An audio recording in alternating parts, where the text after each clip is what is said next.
To access or replace the headlamp bulb on a Chief Vintage or Chief Classic model, you'll want to have the motorcycle off of a lift with the handlebars turned to the left. You can see here you have access to the headlamp bulb, and it can be removed and replaced by reaching through this point. For illustration purposes, we've removed the headlamp assembly to demonstrate how to remove the bulb. So with the headlight removed, we can access the back of it.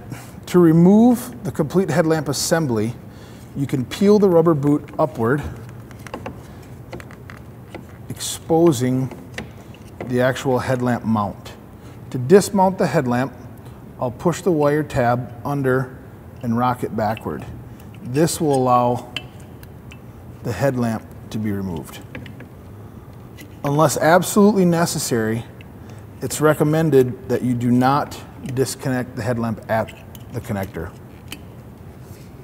So to replace the headlamp bulb, be careful not to touch the actual bulb itself, and then seat your tabs and rotate your wire downwards, locking it in place. Push the rubber boot down around the headlamp and mount it back in place.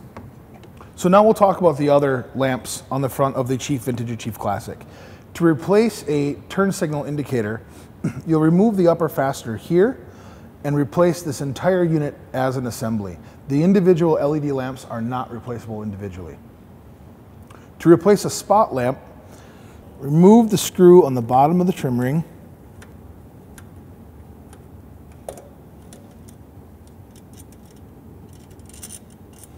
so with the fastener removed, I can remove the outer trim ring and lens, turn my bulb counterclockwise, and then unclip the bulb from the harness.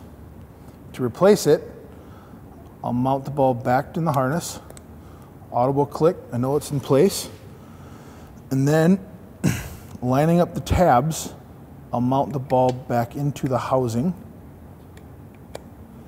and give it a quarter turn clockwise to lock it. And then you'll notice there's a small hinge on top. I'll place my trim ring over top of that, slide the bottom in place, and replace my screw. When installing a new spot lamp or headlamp, it's critical not to touch the bulb on the new piece being installed. This can shorten the life expectancy of the bulb dramatically.